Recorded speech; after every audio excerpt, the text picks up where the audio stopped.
Hello bachcho, let's read the question. On the question here it is that in case of human respiratory system, when a person breathes in, the position of ribs and diaphragm will be lifted ribs and curved dome shaped diaphragm, lifted ribs, flattened diaphragm, relaxed rib, flattened diaphragm.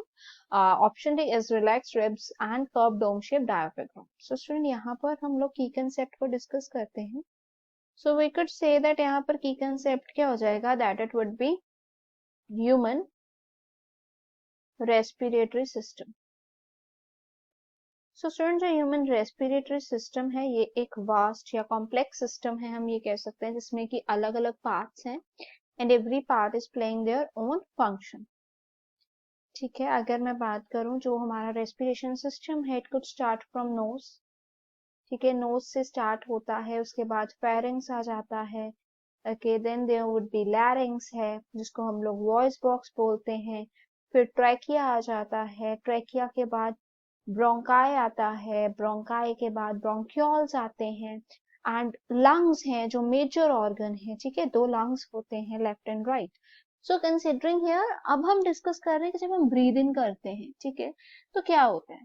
Basically student इसको मैं diagram से explain करती हूँ. So student here अगर आप diagram देखो, ये जो फर्स्ट डायग्राम है ये है ब्रीथ इन का.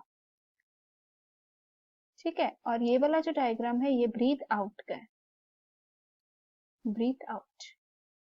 ठीक है, अभी आप इन में देखो, एयर जो है अंदर जा रही है, तो लंग्स क्या है, दे कुड बी, हम कह सकते हैं लंग्स जो है बड़े हो जाते हैं साइज में. नॉर्मली हम यही बोलते हैं कि लंग्स जो है वो बड़े हो जाते हैं. रिब्स जो है वो अपवर्ड को लिफ्ट कर जाती हैं ऐसे ऊपर वाली साइड, एंड जो डायाफ्राम है देखो वो फ्लैट हो जाते हैं ताकि ज्यादा अमाउंट क्या है एयर की अंदर आए. इसी तरह से अगर हम बात करते हैं ब्रीद आउट वाले केस में, तो यहाँ पर देखो ये कर्व हो जाता है.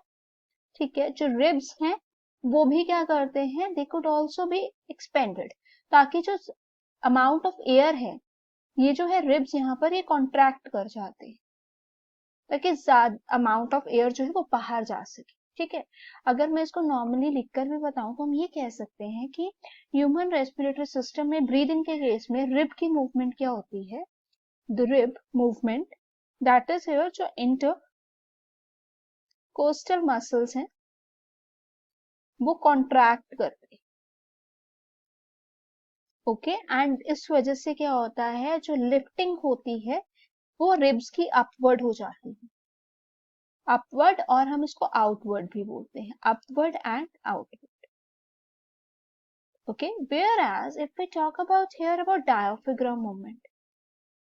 ठीक है, जो डायाफ्राम मूवमेंट है वो क्या हो जाती है, इट कुड कॉन्ट्रैक्ट, उसके साथ ये मूव हो जाता है डाउनवर्ड की तरफ, it could move downward, flat हो जाता है. तो यहाँ पर ये सब कुछ होता क्यों है, to increase the volume of thoracic cavity. This all happens to increase the volume of thoracic cavity. Considering here lifted ribs and flattened diaphragm, option A would be the right answer. Hope it is clear. Thanks for watching.